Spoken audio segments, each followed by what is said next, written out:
Hello. അപ്പോൾ ഇന്നത്തെ വീഡിയോയിൽ ഞാൻ എൻ്റെ ഒരു കുട്ടി സ്റ്റോറി നിങ്ങളുമായിട്ട് ഷെയർ ചെയ്യാം. അതായത് ഞാൻ എങ്ങനെയാണ് ഹെന്ന ഇടാൻ പഠിച്ചത് എന്ന്.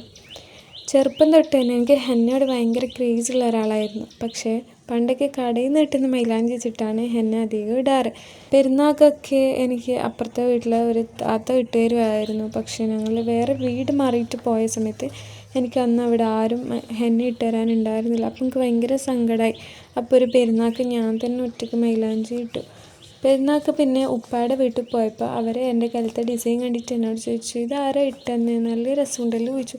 അപ്പോൾ എനിക്ക് ഭയങ്കര സന്തോഷമായി. പിന്നീട് അവിടെ മുതൽ എൻ്റെ കൈ ഒരു പരീക്ഷണ വസ്തുവായിരുന്നു. ഞാൻ 8th സ്റ്റാൻഡേർഡ് പഠിക്കുമ്പോഴാണ് പിന്നീട് ഹെന്ന പൗഡറിനെ പറ്റിയിട്ടൊക്കെ അറിയുന്നത്. പക്ഷേ വാങ്ങാൻ പൈസ ഇല്ലാത്തതുകൊണ്ടും എവിടുന്നാണ് വാങ്ങുക എന്ന് അറിയാത്തതുകൊണ്ട് തന്നെ ഞാൻ ആ പണിക്ക് നിന്നില്ല. ഞാൻ മൈലാഞ്ചി ഇല പൊടിച്ചിട്ടൊക്കെ ഉണക്കി പൊടിച്ചിട്ടൊക്കെ മൈലാഞ്ചി ഉണ്ടാക്കാൻ വേണ്ടിയിട്ട് നോക്കി. പക്ഷെ അത് വൻ ഫ്ലോപ്പായിരുന്നു. പിന്നെ രണ്ടാമത്തെ ഘട്ടത്തിൽ ഞാൻ ഉമ്മാനോട് പറഞ്ഞു, കടയിൽ നിന്ന് ഒരു ഹെന്ന പൗഡർ വാങ്ങി തരുമോ ചോദിച്ചാൽ ഉമ്മ വാങ്ങിക്കൊണ്ടുവന്നത് ഹെയർ ഹെന്നയായിരുന്നു. അത് അതിലും വൻ ഫ്ലോപ്പായിരുന്നു. അങ്ങനെ ഈ പരീക്ഷണങ്ങൾക്കൊക്കെ ഒടുവിൽ ഞാൻ പിന്നെ ആ പരീക്ഷണം നടത്തുന്ന പരിപാടി അങ്ങോട്ട് നിർത്തി. എന്നാൽ ഞാൻ കടയിൽ നിന്ന് കിട്ടുന്ന മൈലാഞ്ചി വെച്ചിട്ട് നല്ല രീതിക്ക് തന്നെ പ്രാക്ടീസ് ചെയ്യുമായിരുന്നു.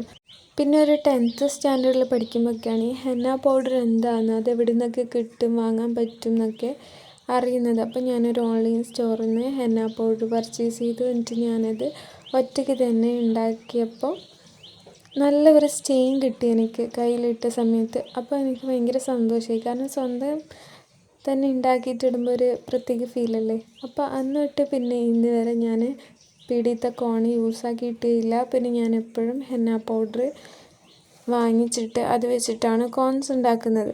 അതുകൊണ്ട് തന്നെ ഇപ്പോൾ ഫാമിലിയിലൊക്കെ എന്ത് ഫങ്ഷൻസൊക്കെ ഉണ്ടെങ്കിലും പെരുന്നാൾക്കൊക്കെ എൻ്റെ കസിൻസൊക്കെ എൻ്റെ അടുത്ത് മൈലാഞ്ചി ഇടാൻ വരുന്നതാണ്. നമുക്ക് ഭയങ്കര സന്തോഷമാണ്.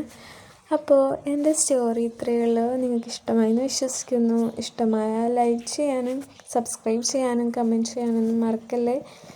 വേറൊരു വീഡിയോ ആയിട്ട് നമുക്ക് വീണ്ടും കാണാം. അപ്പോൾ ഓക്കെ, ബൈ.